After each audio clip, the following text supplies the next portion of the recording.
Welcome to the first episode of Dear Migrant Scholar. We are so excited to have you here and so excited to get started.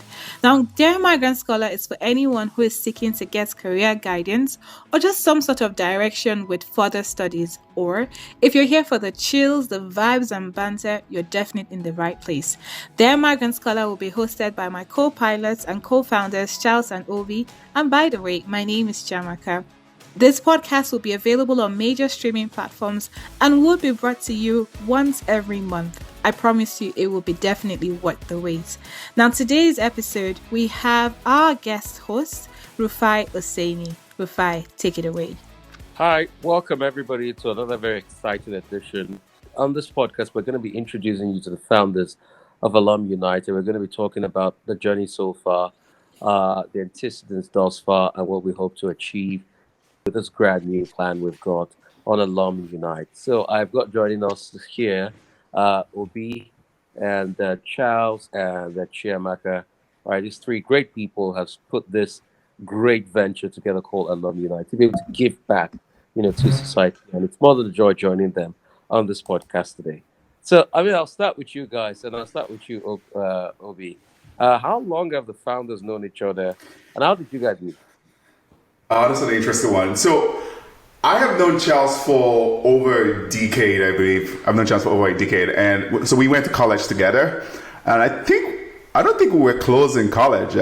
Correct me. We were not close in college, as in. No. So, we became close post-college. So I think we got to know each other better after college, and I think what brought us together was more things, the geeky things. So I think a lot of my friends know me as geek in college. So when they have like computer or anything related to tech, they will reach out to me. So I think that's how we got close to each other. So we've known ourselves for over a decade, and we got close after college. So yeah, that's a quick high level how we've known each other, and we've been close since ever then. Yeah. Yeah, so I guess just leaning on what Obin has said, we had mutual friends in university. So we had mutual, and some of those mutual friends actually got into my secondary school. So one of them went to my secondary school, who was very close to Obina University. And so I think somehow we sort of kept in touch after Futo, where we both went to. I don't know if Obina remembers, there's this, I think we're friends on Facebook, and there's this trend hashtag we used to use, Remember Your Boys Initiative. Oh yeah. Everyone is laughing. So, we would have some post and end it with Remember Your Boys. Your Boys Initiative. So I guess thinking about that now, it kind of seems like the whole idea behind that was regardless of what we're doing, where we were, let's think back to our guys, let's think back to home, let's think back to where we came from. And I think those were the seeds that were being sown at the time. At the time, we didn't know AlumUnite was going to become what it is now. So, but yeah, overall, that's just adding to what Obina said about how we met. So I guess with Chiamaka, maybe I'll let her talk about that. It's usually better from her mouth. Interestingly, I've always heard about Charles. So I don't know how to explain. I know, Sha, we are related somehow, but the way they explain our family tree is quite complicated. So I just know, I'm related to this person. That's enough gist for me. So I've always heard about him. He's a much older relative, as people put it. And well,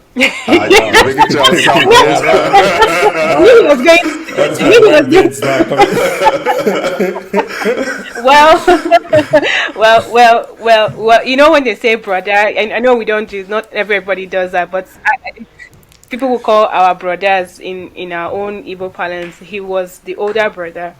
And interestingly, I have a cousin who is also cousins with Charles as well.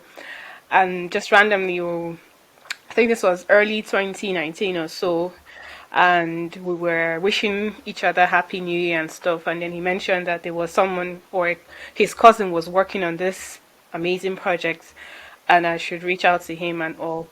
And that was how the whole conversation started. So I remember Charles giving me a call then, and we talked about the AlumUnite. I think at that time it wasn't AlumUnite. I don't think it had a name then.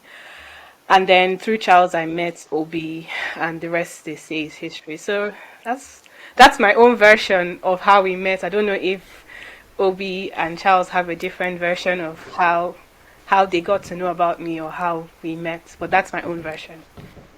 Yeah. Okay, so I mean there are three versions here, but all the versions are the same. At least that's the good part. It's not like the recent book written by some guy called Akonde, and he's told three different versions of how they took somebody to Buhari to become president in the end and all of that. That's a talk for another day. I mean, politicians doing that. But have any of the founders not met in person before? Actually, yes. Yeah. Yeah. So I've never met. Yeah. I've actually never met Obi or Charles before. Oh wow! Oh, I didn't know that part. I didn't know you never met Charles. Yeah, I've never met Chavaka, we've met when you were a lot smaller. So No, well, since you've called me out already, let me just say, so yeah. She When was you too were young younger, to remember. well, maybe I'll you don't say. remember, but we actually met, yeah. Oh, okay. I don't have a recollection of us meeting. Yeah. Well, perhaps I was very. And to be honest, Chavaka is part of like my extended family, but I was never close to her. But we sort of met among those Christmas, when everybody goes back home during Christmas and all that.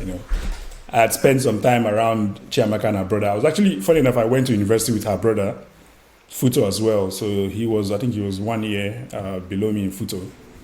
So that's also another way that I sort of kept in touch with her family. But yeah, we didn't meet as much, in adults, but we met as kids, and yeah, that was. I guess Chiamaka wouldn't remember that since she's a. I honestly don't remember. I honestly. All the Gen Zs and all that. I honestly don't remember. I guess it's one of those Christmases where it's everybody follow your age mates kind of thing, where we go from house to house, and they were the big ogas, so we used to follow in our age grades. We didn't mingle with the bosses, So it is what it is. But yeah, I mean, this is news to my ears because I didn't think we had we had a common meeting or something like that. But definitely, I know it's not a joke. I know I've actually never met Obi before. So all our meetings have been on Zoom or on Teams and all of that. Yeah. So this is basically a representation of what the COVID world is like, right? You're doing things in the virtual world and still making things happen. I mean, I do have some team members in AlumUnite I have never met before since we started. So that's the world we're living right now. At the time when we started, we were pretty much virtual amongst the three of us. And at the time, this was pre-COVID. There were some doubts as to, things that are going to work with three of you not being in one room, right? So now COVID hit and this is the norm. Everyone is working remotely. So I just wanted to give, again, kudos to, Obi and Amaka, and able to, let that vision carry them through, beyond all the doubts regarding, us not being able to be in one location. So anyway, I just wanted to mention that. I must have to say, well done to you guys. You've been able to have a very neat and tight team, despite the fact that you've not met. So that technology helps, transcends those borders. Really, you have no borders as long as you're in sync with the idea. Let's talk about this idea. Why did you pick this out of so many ideas in the world?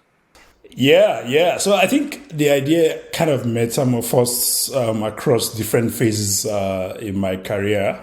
So just to give you a bit of background for me, I moved quite a lot as a kid. I literally lived across the 4 geopolitical zones in Nigeria, or 3 rather. So born in the north, lived there until the first early years, moved down to the south, and then ended up in Lagos. So I ended up changing schools a lot. I think through primary, secondary, university, I might have touched about 7 or 8 schools. So for me, AlumUnite, the whole idea started as a way to find lost connection, lost network. And yes, there was likes of Facebook at the time, and you said, well. So I guess initially the argument was for you to find someone on Facebook, you have to remember their names. And AlumUnite was meant to be, okay, I know what year I graduated, I know what school I went to. Can I find everyone that went to school with me? So that was the difference between AlumUnite and Facebook at the time. It was more like, how can we find people that we lost connection and all that. But over time, I did a bit more research. Brought Obi on, brought Jamaica on, so it became less of my idea, more of a team, a team idea. And I think that's when we sort of also dug deeper into market research to see what did more people needed, what was gonna make an impact in Africa, and that's how we ended up with what AlumUnite is now, which is a platform for resourcing education. So it goes beyond just finding your law school mates, because not everyone has gone through that sort of phase like me. So that's essentially an overview of how AlumUnite came to be, and it's changed a lot from the very first idea to what it is today. And if Obi want to throw something in. No, just to add, I remember Charles reaching out to me to talk about the project he was working on in school. And he talked about, at some point he thinks he would like to do this. It was an MBA project, at some point he would like to take this beyond school, and he told me, I'll be in ATL, let's meet up and talk more about this. So I went up to ATL and met up, and we talked some more. I think the main reason why I decided to join the idea was because it kind of creates the opportunity to impact education in Africa and kind of give back, which was something I've been thinking about since I left grad school. So I know people who my success have inspired, but I believe that everyone may not have the opportunity I had. So this allows me to kind of be part of a platform that creates an opportunity for people to connect, with resources that can actually help illuminate a path for them. COVID exposed kind of the deficiencies we have in education infrastructure today, and a lot of its interruptions to class-based instruction kind of widened the inequities we see today. Now, with this project, this project gives us that platform to help change some of the things we see in Africa and help reduce the inequities we see when it comes to education. The ideation process can be a very lonely one. And this brings me to the insights of how do you go through the process of making what people truly want, and what substitutes, can they have? Because it's a fine balancing act, trying to get out the particular product line that'll meet the need of almost everybody, which is a difficult one, but it's mostly what you do in that room of ideation. You're hollow, you feel lonely about it, but you just keep iterating the thoughts and you expect it to work.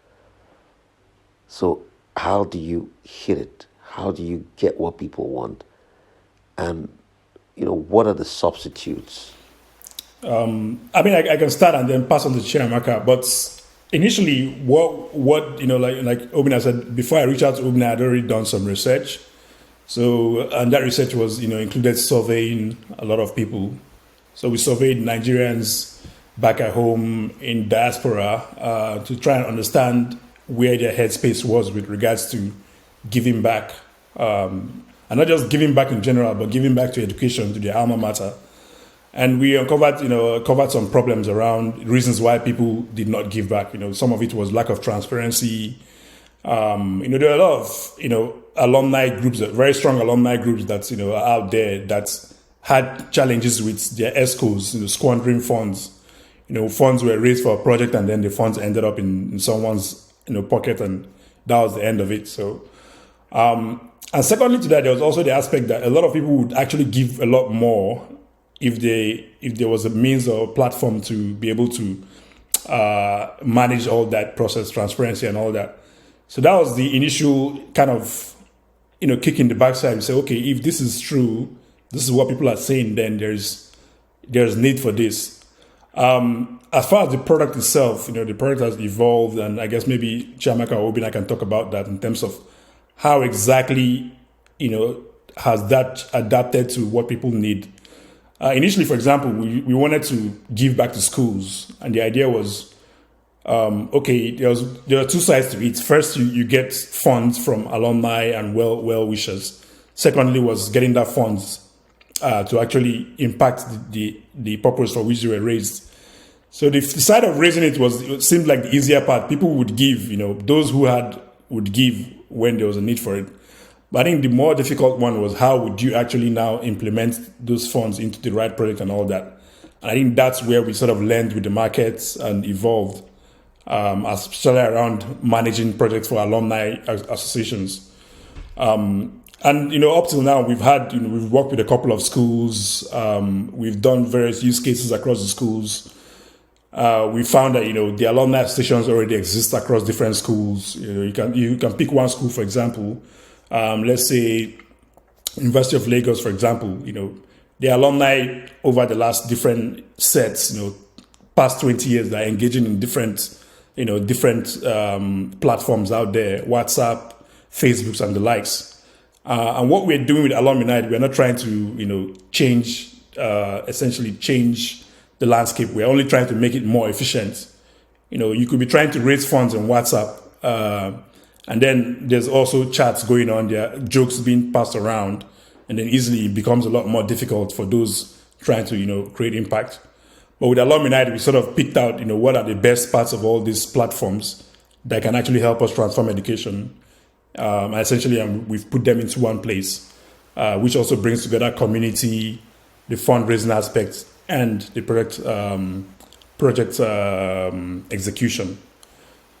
Yeah. Right. Thank you so much for that. I'd like to know, what is it that you get about you that others don't get? Sort of like your USP, your unique selling point that others will never understand. I mean, let me put this in perspective. So for Coca-Cola, there's an ingredient called 7X. And that's the kick about Coke, the secret ingredient. The makers of Coke get it, but others will never get it. Probably if that secret is let out, what is in 7X, that's the end of Coca-Cola. So what is your 7X? I would start with the concept that we came up with. This is what we called crowd resource. And now we're familiar with what crowdfunding is, where people want you to raise funds for projects. But recognizing the fact that, hey, we're talking about education, we're talking about communities, we're talking about also developing human capacities. How then can we do this effectively and efficiently? How can we communicate, what everybody is doing, what different communities are doing? How can we prepare students, graduates for the world of work and all of that? And these are things that we recognize that we can't do by ourselves, that alumni groups cannot do by themselves as well. That you need the power of community, the power of crowd to actually effectively and efficiently do whatever it is that you want to do. So our unique selling point, I'll speak from my own perspective, is the fact that we want a crowd resource education. And when I say crowd resource, I'm looking at concepts around, yes, financing is a huge part of what we're doing, trying to raise funds to facilitate projects. And these projects could be from an infrastructure perspective or supply perspective, but also to be able to develop capacities through mentorship or giving scholarships to people.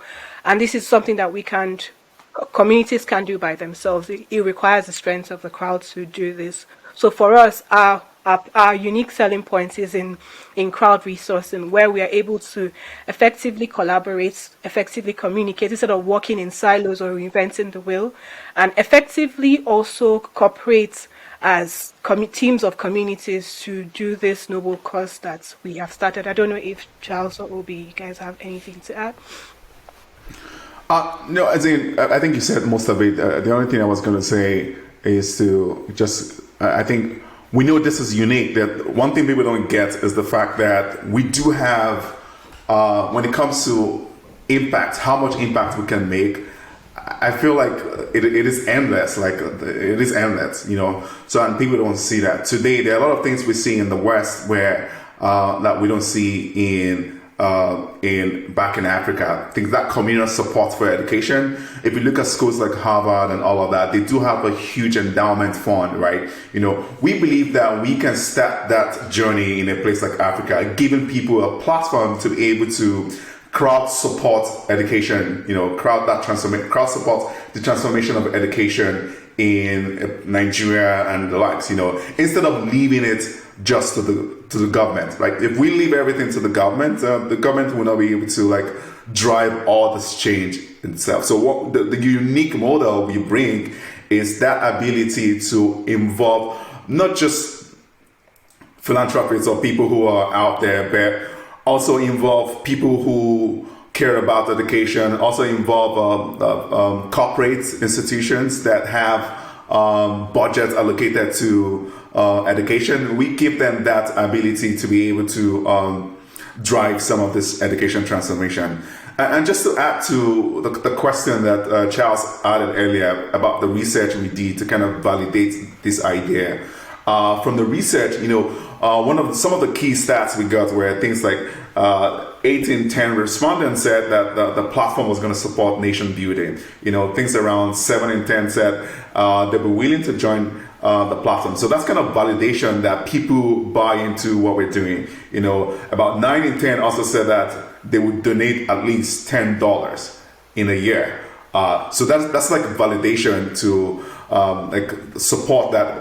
We believe that people believe in this thing we're doing. And finally, and I think Charles mentioned this too, 8 in 10 said that a transparent process like what we are creating will kind of help them, encourage them to give back. This is what makes our platform unique. Yeah. So essentially, in a nutshell, that's end-to-end scalable model that we bring towards resourcing education. If you think about what our education is today and what it would take to get us to what people enjoy in the West, the government is going to take at least 2 decades of the current rate to actually get us to where the West are today. But what we've done is we've sort of put together this model that can scale, that brings in not just alumni as well as students as well, and even corporates that.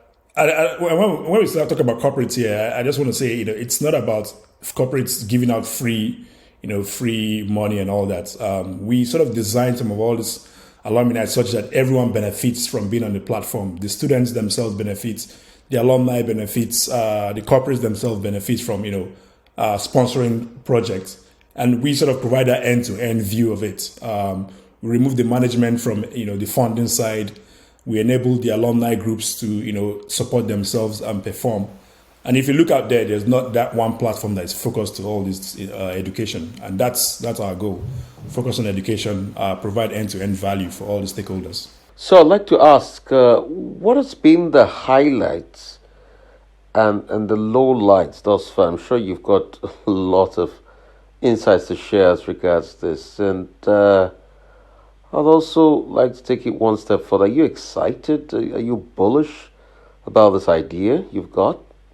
Yeah, I would say, we're definitely excited about the future. And the reason for this is, just picking back on the previous question, not a lot of people know or understand what AlumUnite is, but whenever they do, they get excited. And I think for us, that's the validation. So in a way, it's good because the product is great, but what we need to work on is the messaging to get people to understand what we're doing, and that's something that we are very much aware of, and that's something that we're actually working on. So we are quite excited about the coming months. We are excited about 2022 because our focus now is we built the product, we've tested it with a couple of schools. It has been great. I remember one of the schools we worked with where we helped them raise some funds for a project.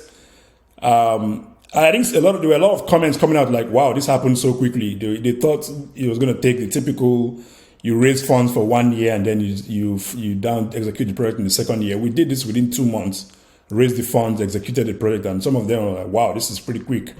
And again, not just that, it was the transparency. Everyone could see, what was, how the fund was being raised. Those in diaspora participated a lot. Those people that would typically not give because they couldn't see, they couldn't trust that value was going to be, in the end, value was going to be generated. So there was a lot of interest from those in diaspora. This is just an example of a case where once people understand what we're trying to do, they get excited. And I haven't had one conversation that ended up with someone saying, okay, now I understand what you're doing, but this doesn't excite me. So, like I said, we have a problem of messaging, and it's a great problem to have, because we know that, once we get more people to understand what we're doing, more corporates to buy into what we're doing, the sky is our limit. Chimaka, you want to talk about highlights? I have a low light I want to talk about. So. Thank guy. I think for me, I want to speak from a prospect perspective as well. Before we've got a finished product, but interestingly for us, I think one of the things I'm excited about is the fact that we're helping that feature where we're helping people to put some sort of structure in their governance, which is something that your WhatsApp group or your Facebook would not give you, which are alternatives that really people use, right? So helping schools put structure in the system and using that structure to effectively organize, whatever that is happening within their school. So for me, that is something that I'm excited to see how that works in the new year. Also, the fact that we're not just, as much as we want to do a lot of good, but then we're creating a pull factor as well. That feature where students can actually tell us what they need, and then we can see if we can match them with funders or schools or even their community, alumni communities, to actually begin the process or trigger the process of either funding the project or actually funding or supporting the campaign. It doesn't necessarily need to be funding. So that bit is something that I'm excited to see how that works in the new year, and of course also looking to see how many people we eventually get to put smiles on their faces, because I know that it's a Herculean task. It's going to be daunting, but it's something that will be truly gratifying at the end of the day. So this is for me what I am looking forward what I'm looking forward to happen in 2022. I lost count of what year we're in now. Anyways, I mean, before we get Rufai back, so for me, the low light is non-techie actually. I think this is something every founder dreads is, guys, imagine when we make all those applications to accelerator programs and you're waiting for the response and you just see that, oh, thank you for applying. We had so many applications this year, but unfortunately we're not moving on with you guys. But I think we've done applied to Y Combinator and a couple other programs, and we've not really had any breakthrough yet. I think but we've tried our best to kind of look beyond that, and focus on the transformation we're trying to drive. But I am excited about a lot of things. I'm excited about the features we'll be rolling out next year to kind of empower groups to kind of start making a change, right? Things like the group governance for alumni groups, peer verification, events, and all of that. And, those are some of the things, like one other thing we have in our roadmap, which we know is critical for human capital development, is that's mentoring. So we're working on the feature that's going to enable the smart pairing of alumni and students for mentoring. That way students can get the leadership or the guidance they need while making career decisions or while trying to figure out what they want to do, because we know that plays a role in what they decide to do or what steps they take in trying to advance their education or advance their career growth. I'd like to ask you just one question, and I mean, probing as it can be. What has been the most challenging aspect of this journey? That's a good one, actually. I think for me, from my perspective, through my lens, the most challenging part have been kind of keeping to our product roadmap. We've had like development challenges, moving from a development team to a new development team, and that kind of like it just affects your timeline, right? We have a timeline for when we want to roll out features, but when things change, it kind of impacts. I think for me, that's been the challenge, and getting tech talent, that can meet our need. I think those are some of the challenges I think we have faced. I'll let the other guys chip in too. I think for me, it's this perspective, trying to correct that narrative or storytelling that we're not a charity. I think most people tend to perceive us to be a charity organization or an NGO organization. The fact is, yes, we want to make change. We've got a cause that we're very passionate about, and we want to see a difference being made there. But we also want to make money, because that's how you make change these days. That's how you also bring about innovation as well. So I want to be sustainable as well. So I think for me, that's being the downer when you tell people, oh, this is a beautiful idea that I have, and they're like, okay, so you guys are an NGO or a charity. Oh, that's a good cause. And they're like, oh, no, that's not what we are. Here are things that we have thought about, at least for now, that can give us money and all of that. So I think for me, is trying to get the messaging right for people, trying to tell our own story properly, not to be mixed up or be stacked up together with NGOs. Again, I don't have anything against them. It's just not what we are. And, it's, for me, one of the most difficult or challenging things that we've had to work on. But we're getting there. I think more and more people are catching on to what we're doing. And hopefully in the new year, more and more people will get to also know what our vision, our mission is, and hopefully will join forces with us to achieve this. Yeah. So I think Obi and Chiamaka said most of this, most of the challenges so far. Just one I'll add to that, which kind of ties back to the previous question, is about the fact that a lot of people do not understand what we're doing, and oftentimes, there's that not willingness to give us the chance to really much laid out what we're doing. And like I said, where a few people have actually listened to us and tried to understand what we're doing, they've been like blown away. But oftentimes, I think there's this perception that maybe it could be, and it could also be, maybe the approach we've taken as we've, slowly worked and rolled out the products in the market, is sometimes there's often the perception that, oh, this is what AlumUnite is. And based on that, people think, oh, you know what? We've seen this before, but really, there's nothing out there that kind of takes AlumUnite like for likes. There's a bit of a mix. There's a crowdfunding side, there's a community side, there's a project management side of AlumUnite, and this unlocks so many value for our partners. So students, alumni, corporates, even NGO partners, for example.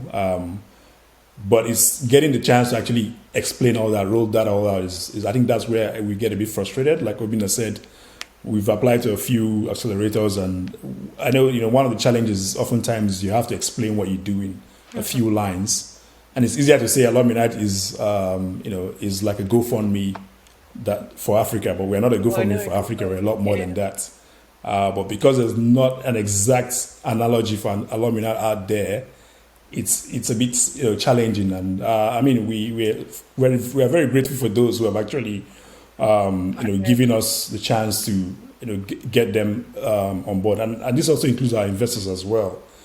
For our investors who listened, gave us a listening ear quite early on. Even before we built the product, they saw the vision in what we're doing, and we're able to back that up, and we haven't let them down so far. So that just gives you an example of those who have listened to our vision. They've all been sold, but the challenge is very few people tend to actually give us a chance to explain what we're trying to do. And but I'm quite positive that will change from what we're rolling out from next year. A lot of that will change. We've set out a very ambitious vision for the next 5 years. Also, and this vision is in strong alignment with the United Nations SDG goals.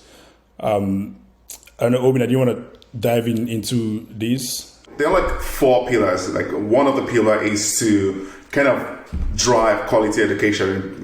Then the second pillar is around gender equity. We want to kind of like leverage the data we get to make sure we're empowering girls, the girl child access to quality education. Now, the third pillar is to promote inclusive and sustainable growth. Our goal is to, from our global diverse pool of alumni, we want to be able to kind of like help guide the next generation of African youth through mentorship to help create that future-ready workforce. Now, the fourth pillar is reduce inequality, and like I said earlier, like COVID kind of helped expose the gaps we have in infrastructure in Africa. And a lot of people, and it actually helped accelerate the gap in inequality, and our goal is to see how can we work together to help reduce inequality. And we've set some kind of key metrics to help keep ourselves honest, right? Like help track, like kind of goals, things like we want to be able to raise like $20 million in the next 5 years to schools. We want to like impact 5 million students in the next 5 years across Africa. We want to make sure we've done projects that are valued up to $2 million focused on girl child education in the next 5 years. There's so many like metrics like that we have. So those are some of the things we're hoping to drive using these 4 pillars I just talked about. Yeah. And just to add to that, I guess, like Obina said, we've defined, down to the barest minimum, how we want to impact teachers, how we want to impact education for the disabled, literally even the vendors themselves that, are involved in our ecosystem for delivering projects, how we want to impact families in rural areas through small and medium sized businesses which are the vendors that are actually going to be our partners to deliver some of these projects. So we've defined all of this, and the reason why we've defined this is it makes it easier for us to partner with various, individuals, sponsors, corporates, depending on where their interests lie. We can partner with them and also scale their impact in education across the ends of Africa. So this is the vision that that we see over and we plan to achieve over the next 5 years. So thank you so much for listening to this first episode of this podcast. We're thrilled that you stuck around this long to hear our vision and also what's in our future. So how we intend to actually deliver on this value, on our promise in the next couple of months. There is a second version of this podcast, which is with our partners, IESE Business School. So this is where you get to hear about their own education mission and why they have decided to partner with us to do this podcast. This podcast is brought to you by IESE Business School, also known as IESE. IESE is one of the world's leading business schools dedicated to continuous growth and progress. Since 1958, this institution has formed global leaders, making a deep, positive, and lasting impact on people, businesses, and society. IESE Business School focuses on creating positive professional excellence, integrity, and spirit of service, using programs that enhance transformative personal and professional growth. Think IESE. It's a way to learn, a mark to make, a world to change. Hi, welcome back to the second segment of Dear Migrant Scholar. Thank you so much for listening this long. We have 2 reps from IESE Business School, Anna and Amaka. I will let them introduce themselves so that you get insights into their experiences and background. Anna, you first, please. Hi, I'm Anna. I'm from the US originally, and my background, I have a very different background to most business school students or people. My background's in journalism. I was working at the UN for 4 years in New York before coming, and I'm now working and I'm a graduate of the class of 2021, so very fresh graduate from IESE, and now working in admissions, helping other people get in and make the best decision they'll ever make in their life. Fab. And Amaka? Thank you. I'm Amaka, Nigerian, and before the MBA, I studied computer engineering, and I worked for Schlumberger, which is an oil servicing company. mainly in Nigeria. I moved around a bit, and from working as a real-time support engineer to a field engineer with drilling and measurements, and eventually working as a petrophysicist. And I came to do my MBA in 2018, graduated the COVID class 2020. And after then, I worked a bit in consulting. And recently, about 4 months ago, I joined the admissions team, working as the associate admissions director, looking after Africa, Southern Europe, and UK and Ireland. Fabulous. Thank you so much for that. Now, real quickly, I just want to jump to you, Amaka. Would you like to tell us about the IESE Mission? What is the IESE Mission? All right. Thank you very much, Amaka. So the mission of IESE is to develop leaders who strive to have a deep, positive, and lasting impact on people and the society as a whole. And they want to do this through professional excellence, integrity, and a spirit of service. And you can see this resonating through the many activities that the school tries to hold. We recently had the global alumni reunion, which the theme was the sustainability. So making sure that whatever we are doing goes beyond us, beyond the current generation, and affects the next generation is something that IESE is very passionate about. Awesome. Anna, nice to have you on this podcast as well. So quick question for you. What is IESE's unique selling point, to you as a student when you were joining? What really attracted you to IESE? Yeah, sure. Could you share some? Sure. So I'm American, if you can't tell from the accent. So a lot of people ask me this: why did you go to Europe? Why IESE? What drew you there? And there are a few things, and one of them is it has a lot to do with the mission statement. It's really the people that are there. I always felt the people that I met they always impressed me, but no one was trying to impress me. So there was a big the fit, the culture. It's very humble, but everyone's excellent, and everyone works hard and pushes each other in a way to work and be your best. So that was really important for me. And also just being able to have this experience, a truly diverse and international experience. I knew that if I stayed in the US, that it would be a lot different. It would be mostly Americans, and I wanted to really get to know people from all around the world. But I guess one of the bigger selling points too that's pretty unique to IESE and a few other business schools, but we're one of the ones that does it really strongly, is we use a case method. So that is a very hands-on approach to learning. You're not just watching your professor speak at the front of the classroom. You're really participating. You have to participate. You have to prepare. But it sticks with you. So the things that I learned, the cases that I did, really stuck with me. So you've learned in a really, really, really strong way.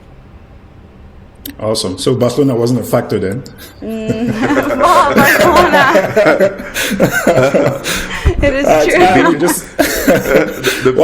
Well, actually, I'd say Barcelona was sort of a factor for me too, because I'm coming from a warm climate. I'm Nigerian, lived in Nigeria for a long time. So being in a place where I wouldn't be miserable was also very important to me. And I already knew the MBA was going to be very difficult and tough. So having at least better weather and good food was important. So 100%. Barcelona was a factor for me Same. as well. And also being in a big city too, not being like in a small town, but a really nice, diverse international city. It's been amazing. Okay. Anyways, that's good to hear. Being in a big city is the code for being in a city where there's a lot of parties and all of that for MBAs. Anyways, I'm going to transition to the next question. This is for you, Amaka. So how does representation help in the overall MBA experience? Can you talk a bit about how that helps in the MBA experience in the IESE? All right, thank you very much. So something that Anna mentioned was having an international experience. The diversity of the program is one of the very key features of what we have in IESE. And when I talk about diversity, I mean in the real sense of the word. It's not just people that have passports of other countries, but people that are coming from these countries with lived experiences in those cultures. So it's a very, very multicultural space where you learn how business is done in those different places. Again, it ties into the case study method, the way that we learn, because it's a peer-to-peer based learning. It's very interactive. So you're going to hear the Japanese talk about how things are done in Japan. You're going to hear the Brazilian also share his or her experiences. So at the end of the day, you understand how business is done in these different cultures. Now, how this helps and ties into IESE's mission is, again, as I mentioned before, creating a lasting impact on the society is very important. It's core to our mission. And that means that you're able to do something at scale, not just in one particular location. It's not how to do business in Spain, but being able to sell this, the principles of excellence and integrity and the spirit of service across different cultures, across the in different geographies is important. You come to IESE, you'd see that we have more than 55 nationalities, and as I pointed out, lived experiences, people that have been in these cultures. And at the end of the day, you find out you finish the program having sort of a home in almost all these countries, because I mean, I'll be attending a wedding very soon in Vietnam, and that's because I have a classmate, that is there now. And so you're able to understand, you're able to visit many places, you're able to have like a friend or a home in a different country, you're able to understand how to speak professionally in different places. So that's how it ties into, that's how the representation ties into the mission. I'm actually jealous. I'm actually very jealous. You can be my plus one to the wedding. Vietnam is one of the places I want to go to, you know. Vietnam, Cambodia. It's a good combination. Okay, cool stuff. Thank you, Amaka. I just have one final question for you. Not Amaka now, my apologies. This is for Anna. The question is for Anna. So with this partnership with AlumUnite, how do you think this partnership would help grow African representation within the MBA program? So you've talked about the case study and how that exposes you to global awareness, global excellence, and then experience different cultures. How do you think this partnership would help improve the African representation in the program? Well, I think that what you guys are doing is great to get people more engaged in pursuing higher education, to really educate themselves on what are the programs out there, because I think there's a lot of amazing programs all around the world, but I think a lot of the time we just go where we know someone that went there, and or we go because we read one article about something, or we have different reasons. But when we meet alumni from different places, from different schools, having that network is really important. And I think what you guys do, which is amazing, is you're not all from one school, you're from all business programs or MBAs and master's programs from all around the world. So I think it's really great that you guys have that network built in, but that you're also helping connect people to what they can, what they can accomplish outside of Africa, but also bring it back to Africa if that's what they choose to do. And I think that that's really important, what you guys are doing to bring people, we study where they want to go, and then be able to accomplish what they want to accomplish. Yeah, I mean that's right. I mean, a lot of us, I think those of us here would really resonate with this. That a lot of us Africans were mentored into our careers through our family or our parents. So one thing we're trying to do with AlumUnite is actually broaden that horizon. You don't have to be mentored through your family. There's a bigger space out there, a community that can actually help you. And this is one benefit with AlumUnite and IESE as well, where we can show a different pathway for those who are seeking that. So thanks again for that response, Anna. Now we've got some fun questions we'd like to throw to you guys. I will start with you, Amaka. Very simple question. So think about your secondary school alumni group. Think about your university alumni group. So they both have a reunion on the same day. Which one are you going to go to, and why? Wow. Okay. Should this be? I'm wondering if this is a political answer. I don't know if it's going to listen. I don't want my secondary school friends to hear it, and or the other one are like, oh, why did you choose this one over the other?